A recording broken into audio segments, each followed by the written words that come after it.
ಸರವಿ YouTube ಚಾನೆಲ್ಗೆ ಸ್ವಾಗತ. ಕಥೆಯನ್ನು ಕೇಳುವ ಮೊದಲು ನನ್ನ ಚಾನೆಲ್ ಸಬ್ಸ್ಕ್ರೈಬ್ ಮಾಡಿಕೊಂಡು ಕಥೆಯನ್ನು ಕೇಳಿ. ಕಥೆ ನಿಮಗೆ ಇಷ್ಟವಾಗಿದ್ದರೆ ಲೈಕ್ ಮಾಡಿ, ಶೇರ್ ಮಾಡಿ, ಕಮೆಂಟ್ ಮಾಡಿ. ಒಮ್ಮೆ ಕೈಯನ್ನು ಹಿಡಿದರೆ ಅದೇ ತಾನೇ ಪ್ರೀತಿಯ ಆಸರೆ. ಅಧ್ಯಾಯ 21. Wow, agreement wifey. ನೀನೊಬ್ಬಳು ಅಪ್ಪ ಮಾಡಿಟ್ಟ ಆಸ್ತಿಯಲ್ಲಿ ಮೆರೀತಿದೀಯಾ ಅಂದ್ರೆ ಎಲ್ಲರೂ ನಿನ್ನ ಹಾಗೆ ಇರಲ್ಲ. ಅವರವರ ಸಂಪಾದನೆ ಅವರ ಹೊಟ್ಟೆ ತುಂಬಿಸುತ್ತದೆ. ದಿನಕ್ಕೆ 200 ರೂಪಾಯಿ ಕೂಲಿ ಪಡೆಯುವವನು ಆ ಕೂಲಿ ತಗೊಂಡು ನೆಮ್ಮದಿ ನಿದ್ದೆ ಮಾಡ್ತಾನೆ. ಅವನ ಸಂಪಾದನೆ ಮೇಲೆ ಅವನಿಗೆ ಗೌರವ ಇದೆ. ಹಾಗಂತ ಮಿಡಲ್ ಕ್ಲಾಸ್, ಪುವರ್ ಪೀಪಲ್ ಅಂತ ಹಂಗಿಸೋದು ಎಷ್ಟು ಸರಿ? ಹಾಗೆ ನಿನ್ನ ಅಪ್ಪಂಗೆ ಜಸ್ಟ್ ಮೈಲ್ ಹಾರ್ಟ್ ಅಟ್ಯಾಕ್ ಆಗಿದ್ದಕ್ಕೆ ನೀನು ಇಷ್ಟೆಲ್ಲ ಒದ್ದಾಡ್ತಾ ಇದೀಯಾ. ಈಗ ಗೊತ್ತಾಗ್ತಾ ಇದೆಯಾ ಸಂಬಂಧಗಳ ಬೆಲೆ ಏನು ಅಂತ? ಸಂಬಂಧಗಳ ಬೆಲೆಗಿಂತ ಆಸ್ತಿಯ ಬೆಲೆ ಗೊತ್ತಾಗಿರ್ಬೇಕಲ್ಲ? ತಾಕ್ಷ್, ನಿನ್ನ ಈ ಅಂತೆ ಮಾತು ಕೇಳೋಕೆ ಅಷ್ಟು ದೂರದಿಂದ ಬಂದಿಲ್ಲ. ನಮ್ಮದು ಅಂತ ಇರೋದನ್ನೆಲ್ಲ ವಾಪಸ್ ಕೊಡು ಅಂತ ಕೇಳೋಕೆ ಬಂದಿದ್ದೀನಿ. ಪ್ರತೀ ಸಲ ನಾನು ಬಾಯಲ್ಲಿ ಮಾತಾಡಲ್ಲ ಅನ್ನೋದು ಗೊತ್ತಿರ್ಲಿ. ಆಯ್ತು, ನಿನ್ ಮಾತ್ ಮುಗಿದ್ರೆ ನೀನಿನ್ನೂ ಹೋಗ್ಬೋದು. ಅಮ್ಮ ನನ್ಗೋಸ್ಕರ ಕಾಯ್ತಾ ಇದ್ದಾಳೆ. ಓಹ್, ನೀನ್ ಬಂದಿರೋ ಎಕ್ಸೈಟ್ಮೆಂಟ್ನಲ್ಲಿ ವಿಷಯ ಹೇಳೋಕ್ ಮರ್ತ್ಬಿಟ್ಟೆ. ಅಮ್ಮ ನನಗೆ ಸರ್ಪ್ರೈಸ್ ಕೊಡ್ತಾ ಇದ್ದಾಳೆ. ಅದೇನು ಅಂತ ಕೇಳು. ಅಮ್ಮ ನನ್ಗೋಸ್ಕರ ಹುಡುಗಿ ನೋಡಿದ್ದಾಳೆ. ಸಂಪ್ರದಾಯಸ್ಥ ಮನೆಯ ಹೆಣ್ಮಗಳು. ಇವತ್ತು ದೇವಸ್ಥಾನದಲ್ಲಿ ಮಾತುಕತೆ ಇದೆ. ಅಮ್ಮನ್ ಪ್ರಕಾರ ಅದು ನನಗೆ ಸರ್ಪ್ರೈಸ್, ಬಟ್ ವಿಷಯ ನನಗೆ ತಿಳಿದಿದೆ. ಆದ್ರೂ ತಿಳಿಯದೇ ಇರುವವನ ಹಾಗೆ ಇದೀನಿ. ಅಮ್ಮ ಹೋಗಿ ಮುಟ್ಟಿರ್ಬೋದು. ನಾನ್ ಲೇಟ್ ಮಾಡಿದ್ರೆ ಅಮ್ಮಂಗ ಬೇಜಾರಾಗತ್ತೆ. ಅಮ್ಮ ಬೇಜಾರ್ ಮಾಡ್ಕೊಂಡ್ರೆ ಮಾಡ್ಕೊಳ್ಳಿ ಅಂತ ಸುಮ್ನೇ ಇರೋಕಿ ನಾನು ತಶ್ವಿಕಾ ಚಕ್ರವರ್ತಿಯಲ್ಲ, ತಕ್ಷ್ ಸೂರ್ಯವಂಶಿ. ನೀನಿನ್ನೂ ಹೋಗ್ಬೋದು. ನನ್ನಿಂದ ನಿನ್ಗಾಗ್ಬೇಕಾದ ಕೆಲ್ಸ ಯಾವುದೂ ಇಲ್ಲ ಅನ್ಕೋತೀನಿ. ತಕ್ಷ್, ನನ್ನ ಇಷ್ಟು ಈಸಿಯಾಗಿ ತಗೋಬೇಡ. ಮುಂದೊಮ್ಮೆ ನಾನು ಈ ರೀತಿ ನಡ್ಕೋಬಾರ್ದಿತ್ತು ಅಂತ ಪಶ್ಚಾತ್ತಾಪ ಪಡ್ತೀಯ. ರೋಷದಿಂದ ನುಡಿದಳು. ಏಯ್, ಯಾರ್ ಮುಂದೆ ನಿಂತು ಮಾತಾಡ್ತಾ ಇದೀಯಾ ಅನ್ನೋ ಪ್ರಜ್ಞೆ ಉಂಟಾ? ಈ ತಕ್ಷ್ ಯಾರ ಸಹವಾಸಕ್ಕೂ ಹೋಗೋನಲ್ಲ. ಅವನ ಸಹವಾಸಕ್ಕೂ ಬಂದ್ರೆ ತಿರುಗುತ್ತರ ಕೊಡದೆ ಸುಮ್ನೆ ಇರೋನೇ ಅಲ್ಲ. ನಾನಿಷ್ಟೊತ್ತು ತಾಳ್ಮೆಯಿಂದಾನೇ ಮಾತಾಡಿದೀನಿ.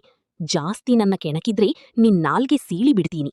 ಮಾತು ಈ ತಕ್ಷ್ ಮುಂದೆ ಹದ್ದುಬಸ್ತಿನಲ್ಲಿದ್ದರೆ ತುಂಬಾ ಒಳ್ಳೆಯದು ಎಂದವ 2 ಬೆರಳಲ್ಲಿ ಬಿಗಿಯಾಗಿ ಹಿಡಿದ ಕೆನ್ನೆ ಬಿಟ್ಟ. 2 ಕೆನ್ನೆ ಅವನ ಬಿಗಿ ಹಿಡಿತಕ್ಕೆ ಕೆಂಪಾಗಿ ಉರಿಯುವುದರ ಜೊತೆ ಉರಿಗೆ ಕಣ್ಣು ಸ್ವಲ್ಪ ಮಂಜಾಗಿತ್ತು. ನಾನು ನನ್ನ ಮನೆಯವರು ವಾಪಸ್ ಬರೋ ತನಕ ಇಲ್ಲಿಂದ ಜಾಗ ಖಾಲಿ ಮಾಡಿರ್ಬೇಕು.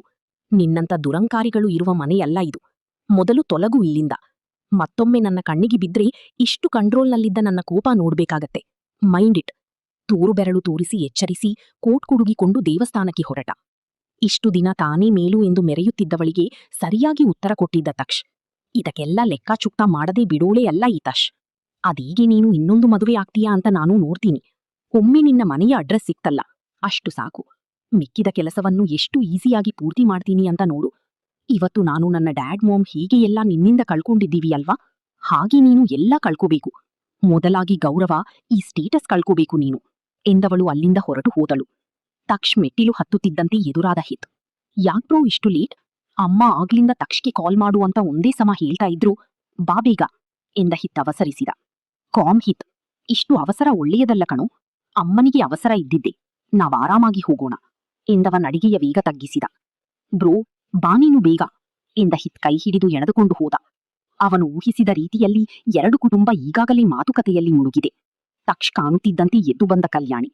ತಕ್ಷ್, ಬಾ ಇಲ್ಲಿ, ನನ್ನ ಪಕ್ಕ ಕುತ್ಕೋ ಎಂದು ಕೈ ಹಿಡಿದು ತಂದರು. ಗೊತ್ತಿದ್ದೂ ಗೊತ್ತಿಲ್ಲದವನ ಹಾಗೆ ಏನಮ್ಮ ನಡೀತಿದೆ ಇಲ್ಲಿ ಎಂದು ತಾಂಬೂಲ ತಟ್ಟೆ ಕಾಣುತ್ತಾ ಕೇಳಿದ್ದ. ಬಾ ತಾಕ್ಷ್, ನೀನು ಮೊದಲು ಕುತ್ಕೋ, ಆಮೇಲೆ ವಿಷಯ ಹೇಳ್ತೀನಿ ಎಂದು ತಮ್ಮ ಪಕ್ಕದಲ್ಲಿ ಕೂರಿಸಿಕೊಂಡರು. ಹಿತ್ ಅಣ್ಣನ ಪಕ್ಕ ಜಾಗ ಮಾಡಿಕೊಂಡ. ತಾಕ್ಷ್, ಈಗ ನಿಂಗೆ ವಿಷಯ ಹೇಳ್ತೀನಿ. ನಿನ್ನ ಅಪ್ಪನ ಫ್ರೆಂಡ್ ಮಗಳನ್ನ ನಮ್ಮ ಮನೆಯ ಸೊಸೆ ಮಾಡಿಕೊಳ್ಳಬೇಕೆನ್ನುವ ಆಸೆ ನಂಗೆ ತುಂಬಾ ಇತ್ತು. ಓದಿರೋ ಹುಡುಗಿ, ನಿನಗವಳ ಬಗ್ಗೆ ನಾನು ಬಿಡಿಸಿ ಹೇಳ್ಬೇಕೆಂಬ ಅವಶ್ಯಕತೆ ಇಲ್ಲ. ಇಬ್ರಿಗೂ ಪರಿಚಯ ಇದೆ. ಸಂಪ್ರದಾಯಸ್ಥ ಹುಡುಗಿಯನ್ನ ನಿನಗೆ ನೋಡಿದ್ದೀನಿ. ಮಾತು ಕೊಟ್ಟಂತೆ ನಿನಗೆ ತಕ್ಕ ಹುಡುಗಿಯನ್ನೇ ನೋಡಿದ್ದೀನಿ. ನಿಂಗೆ ಹುಡುಗಿ ಓಕೆ ಅಲ್ವಾ?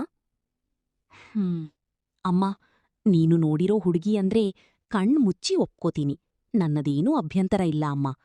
ಮದುವೆಯ ಎಲ್ಲಾ ಮಾತುಕತೆ ನಿಮ್ಮಲ್ಲೇ ಇರಲಿ. ಎಲ್ಲದಕ್ಕೂ ನನ್ನ ಕೀಳಿಯೇ ಮಾಡ್ಬೇಕನ್ನೋದೂ ಇಲ್ಲ. ನಿಮಗೆ ಹೀಗೆ ಇಷ್ಟವೋ ಹಾಗೆ ಇರಲಿ ಎಂದ ತಕ್ಷ್ ಮಾತು ಮುಗಿಸಿದ.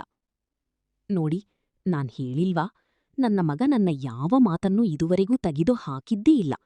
ಒಳ್ಳೆಯ ಮಾತುಕತೆ ಒಳ್ಳೆಯ ಜಾಗದಲ್ಲಿ ಆಯ್ತು. ಮುಂದಿನ ಮಾತುಕತೆ ಆಚಾರ್ಯರನ್ನ ಕೇಳಿ ತಿಳಿಸ್ತೀವಿ. ಮುಂದಿನ ಕಾರ್ಯಕ್ರಮ ನಿಶ್ಚಿತಾರ್ಥ ಆಗಿದ್ದರಿಂದ ನೀವೇ ಮುಹೂರ್ತ ದಿನ ನೋಡಿ ಹೇಳಿ ಅಣ್ಣ ಎಂದ ಕಲ್ಯಾಣಿ ಮಾತು ಮುಗಿಸಿ ಮಕ್ಕಳೊಂದಿಗೆ ಮನೆಯತ್ತ ಹೊರಟರು. ಮಗಳೇ, ಅಂತೂ ಹಿಡಿದ ಕೆಲಸ ಸಾಧಿಸ್ಬಿಟ್ಟೆ. ಅಪ್ಪನ ಮಗಳು ಅಂತ ಪ್ರೂವ್ ಮಾಡ್ದೆ ನೋಡು ನೀನು. ಮೊದಲು ನೀನು ಆ ಮನೆ ಸೊಸೆಯಾಗ್ಲಿ, ಆಮೇಲೆ ನಮ್ಮ ಒಂದೊಂದೇ ಕೆಲಸ ಮುಗಿಸ್ಕೊಂಡ್ರಿ ಆಯ್ತು. ಎಸ್ ಡ್ಯಾಡ್, ಕಲ್ಯಾಣಿ ಆಂಟಿ ಮನಸ್ಸು ಗೆಲ್ಲೋಕಿ ನಾನು ಎಷ್ಟೂ ವೃದ್ಧರ ಸೇವೆ ಮಾಡಿಲ್ಲ. 1 ವರ್ಷ ವೃದ್ಧಾಶ್ರಮದಲ್ಲಿ ಕೆಲಸ ಮಾಡಿದ್ದಕ್ಕೂ ಇವತ್ತಿಗೆ ಸಾರ್ಥಕ ಆಯ್ತು. ಬೀಸಿರೋ ಬಲೆಯಲ್ಲಿ ಕಲ್ಯಾಣಿ ಎನ್ನುವ ಪಾರಿವಾಳ ಸರಿಯಾಗಿ ಸಿಕ್ಕಿಬಿದ್ದಿದೆ. ಮೊದಲು ಹಕ್ಕಿಯನ್ನ ಬಿಡುವ ನೆಪ ಮಾಡಿ ಕೈಗೆ ತಗೊಂಡು ಪಂಜರದಲ್ಲಿ ಹಾಕಿ ಇಟ್ರೆ ಆ ಪಂಜರದಲ್ಲಿ ಆ ಪಾರಿವಾಳ ರೆಕ್ಕೆ ಬಡಿತ ಬಿದ್ದಿರಬೇಕೇ ವಿನಃ ಆಚೆ ಬರೋ ಆಸೆ ಬಿಟ್ಟು ಬಿಡಬೇಕು.